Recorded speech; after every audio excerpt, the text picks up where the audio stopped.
Hi, welcome to Art and Yoga from Home, brought to you by Munson Williams Proctor Arts Institute, and happy Independence Day.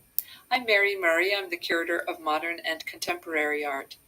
It's my great pleasure to participate in this program, and I'm very pleased that you're here too. I'll begin with a chat about a work of art in the museum's collection, a photograph by Sylvia DeSwan. It's appropriately titled 4th of July, Utica, New York. And at 10:30, yoga practice begins with Lisa Gallagher, our wonderful instructor. Please do make a donation, and that will help us continue to bring this class to you. Thank you. Now, Sylvia was born in 1941 and has been an artist virtually all of her life. She attended the High School of the Arts, LaGuardia, in New York City. She has made artist books, and she's been a photographer her entire adult life, just about. Let's look together at this photograph. We can see that it's a bright sunny day, perhaps not quite high noon according to the shadows. And Sylvia has created a triangular composition with these three figures. And she's also very adept in her photography at putting us, the viewer, right in the middle of the action. So it's as if we are watching the parade with her.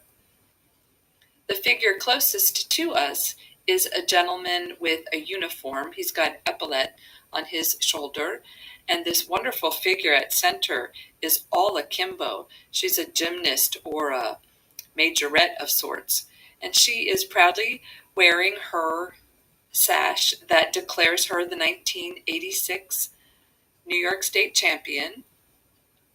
And across Genesee Street is the third figure, whom we probably see most clearly.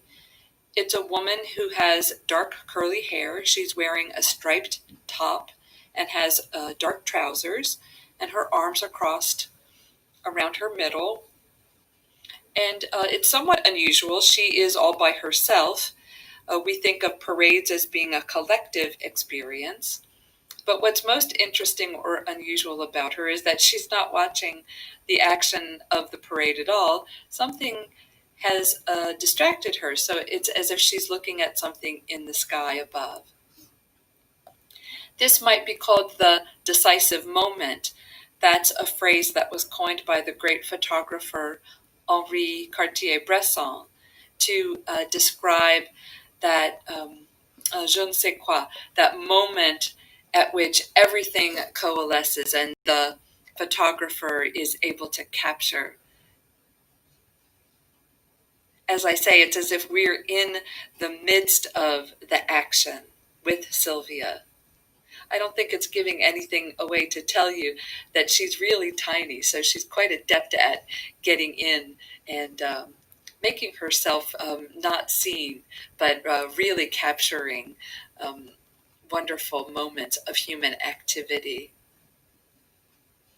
Now, those of you who follow this class will know that a few weeks ago I talked about Utica as a city for refugee resettlement. And Sylvia has lived here for more than 40 years.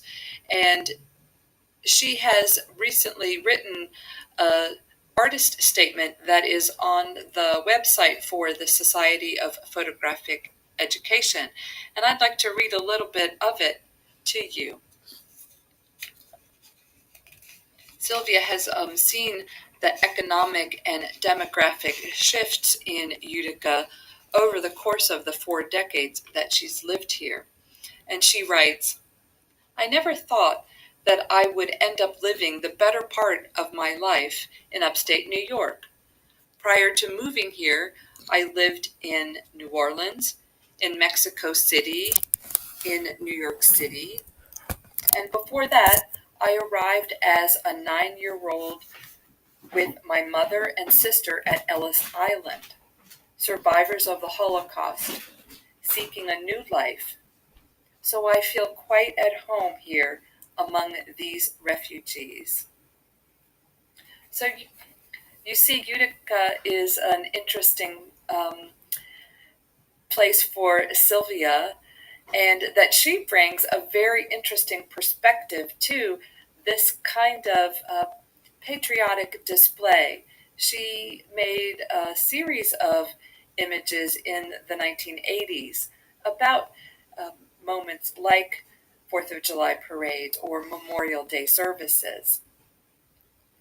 In the 1990s, after the fall of the Berlin Wall and the fall of the Iron Curtain, she was able to travel throughout Central and Eastern Europe for the first time since leaving refugee camps there as a child. And she created a beautiful, thoughtful series titled Return. And the images sometimes are in this street photography tradition, but more often she might layer imagery so that the photographs incorporate imagery from the place that she currently was visiting, maybe Romania, with a map and possibly a photograph of herself from her displaced persons papers in childhood. I encourage you to seek out more work by Sylvia on her website, Sylvia Deswan, and I think you'll be highly rewarded by this rich body of material that she has created.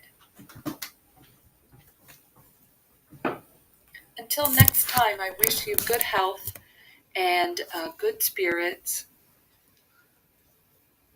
Namaste.